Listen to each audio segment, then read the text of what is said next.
Assalamualaikum warahmatullahi wabarakatuh. Salam Ramadan, selamat pagi, salam sejahtera, dan selamat menjalankan ibadah puasa di bulan Ramadan yang mulia ini. Pada hari ini, saya ingin komentar tentang title yang diberi kepada Sabah Sarawak sebagai wilayah pada masa ini.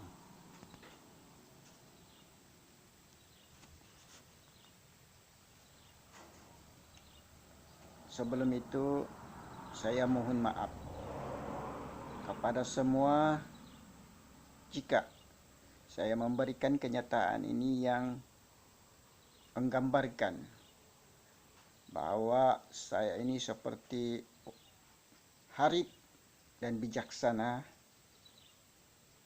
Cuma pandangan saya ini adalah pandangan pribadi saya sendiri. Sebenarnya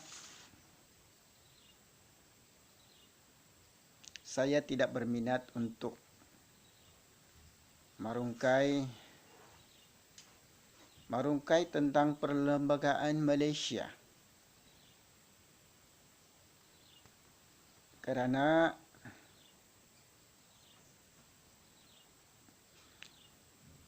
dari dulu hingga sekarang,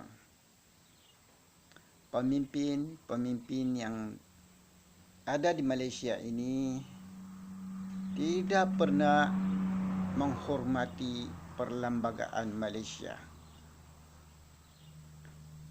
Tidak pernah mengakui tentang perlembagaan yang tercatat dalam perlembagaan Malaysia.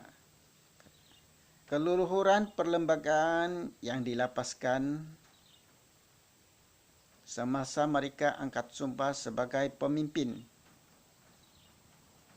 Jawatan itu hanya hiasan dan kata-kata. Hiasan kata-kata seperti resepi, pelajat masakan sahaja. Semasa Sabah menyertai dalam gabungan pembentukan Malaysia, Sabah adalah bernama North Borneo. North Borneo adalah berstatus sebagai negara. Negara yang dijajah oleh England pada masa itu. Dan dalam perjanjian Malaysia, Sabah tidak disebut sebagai negeri Sabah, tetapi disebut North Borneo sebagai rakan kongsi sama taraf sebuah negara. Dalam pembentukan Malaysia, Sabah seharusnya tidak boleh dipanggil sebuah negeri yang sama taraf negeri-negeri yang ada di Malaya sana.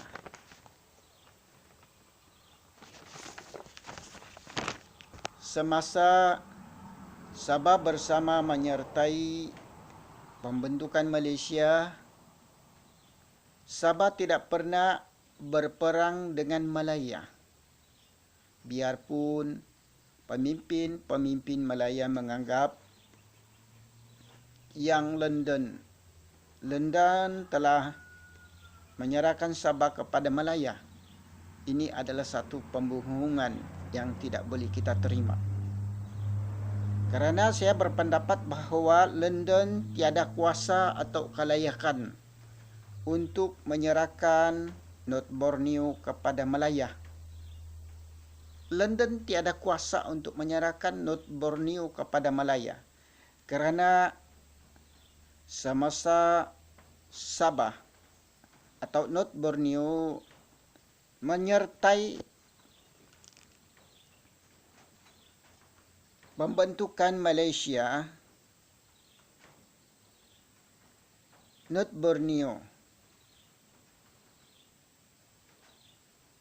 North Borneo adalah menyertai pembentukan Malaysia melalui pungutan suara. Pungutan suara yang majoritinya juga tidak baik, iaitu 33% menyokong, 33% berkecuali, dan 33% adalah tidak menyokong.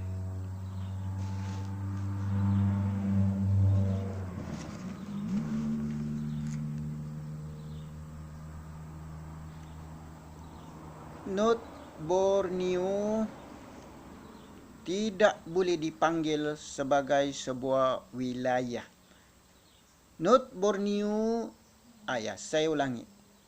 North Borneo tidak boleh dipanggil sebuah Malaya.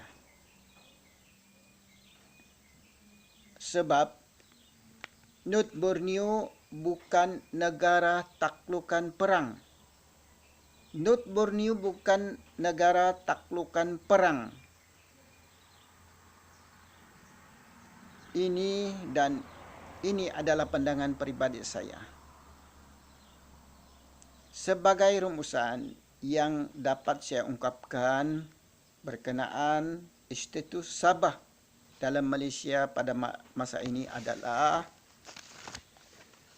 Sabah haruslah membuat perjanjian semula dan para syarat untuk menyertai pembentukan Malaysia dan perjanjian Malaysia pada tahun 1963 itu juga perlu diperbaharui dan disaksikan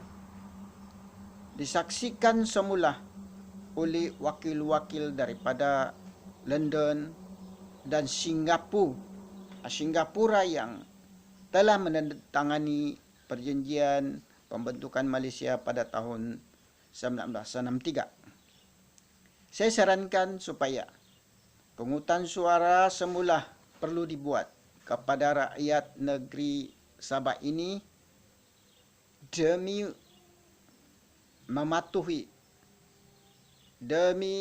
mematuhi proses sistem demokrasi di negara ini dapat dinikmati oleh rakyat seluruhnya dengan baik. Oleh itu, sekianlah uraian saya, yaitu uraian pandangan peribadi saya ini. Saya sudahi dengan ucapan wabillahi taufik wal hidayah. Assalamualaikum warahmatullahi wabarakatuh. Daripada saya, Jubin bin Tulawi, pejuang pembela jarak kuasa rakyat Sabah. Sekian dan terima kasih.